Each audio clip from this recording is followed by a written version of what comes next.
So, well, Lois, thank you so much for helping my project. Could you say a little bit about yourself? I'm a professor of medieval history at the University of Missouri and a space enthusiast. Yeah. What got you interested in medieval history? I don't know, sometimes interested in from as a kid, but there were a couple of books along the way that just really got me thinking and sparked me. And a couple trips to Europe to see the sights, things like that. Yeah, I really had to find a way to make other people pay me to go to Europe instead of going broke going to Europe. That's the real answer. Yeah. So this is like the feudal period of like castles and knights and chivalry and Don Quixote's like dreaming about. Yeah, that's a little Don Quixote's 16th century, and so just a little bit past the medieval era. But yeah. Okay, but he wanted to. 17th century. Yeah. He was in the 16th century, wanting to live back in the 15th. That's true. That's true. Yeah, that's right. Yeah. It's like this is the time to live in. Forget about studying. I want to be a knight. Yeah. Well, I guess the original Society for Creative Anachronism. Yeah. There we go. Yeah. I know this is a silly question, knowing your background, but did you know that NASA is sending astronauts back to the moon? I heard about it, yeah. You did? I have, yeah. When did it become real for you? I guess when it really became real with the Artemis 1 launch, when we had the rocket up there and circling the moon for the first time since, 1972, So, yeah, and I thought next time it's going to be people. And we know those 4 people already. They're training, and they're going to launch within the next year. Yeah, and when they announced the crew, I got 4 out of 4. Oh, did you? I did. Okay. Yeah, I was so happy. Yeah. That is amazing. Yeah. Did you all have like a betting pool?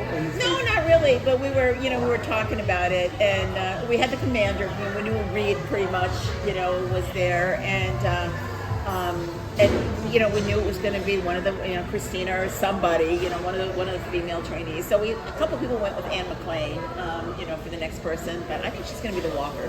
But anyway, we were doing that. But I got 4 out of 4, and I got 4 out of 4 when we heard one of them was Canadian. Okay. And I knew the 2 of the Canadian astronauts. I knew it had to be Jeremy. That's awesome. The first non-American to go that far out in space. I'm so glad that Victor Glover got on it, So it's a good crew. I'm excited about them.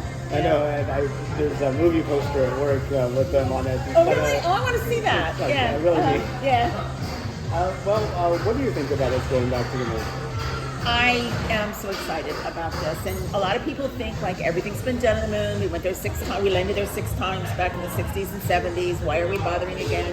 And I keep pointing out it's like, that much of the percentage of the moon's surface that has been explored, looked at, covered.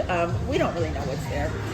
So I'm excited about going back to the moon. I'm excited about, staying longer on the moon. I'm excited about further, moving back. But this is a step that people have been waiting 50 years for.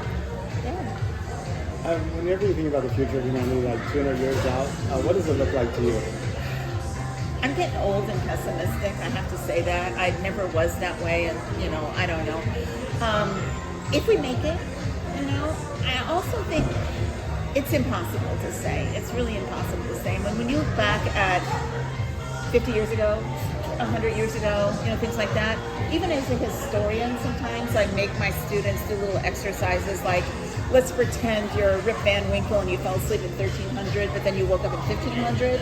What surprises you most? Because a lot of people think, like history is this thing that happened back then and it's all kind of together and to reach that timeline. So it's just impossible for me to think of what human beings are going to come up with. But what I do know is that human nature isn't going to change. And so all the problems that we have getting along with each other, all the problems we have with mistreating the planet, the climate, all of those things that are part of who we are, we're going to take with us into space. And I'm more worried about that than I am anything else. Yeah. But, people ask me what we'll get out of going back to the moon. And I think the number one thing will be what the astronauts from Apollo 8 got. And that is actually seeing Earth from space. Yeah, just that whole perspective. Sure. And I think that's going to have a profound effect on people's maturity and approach to things. That would be nice. That would be nice if we all ever realized, Nicole Stott, the astronaut, her theme is sort of like we're all passengers, or we're all crew, not passengers. That's on planet right. Earth, crew, not passengers. And if going to space actually forces us to come to that realization that we live on a tiny little planet with limited resources and that we have to make the best of them, and whatever, it'll be all worth it. Yeah. And in a universe with infinite possibilities too. That's the other side of it too. Yeah, I hope. Yeah. If you could you take a trip to space?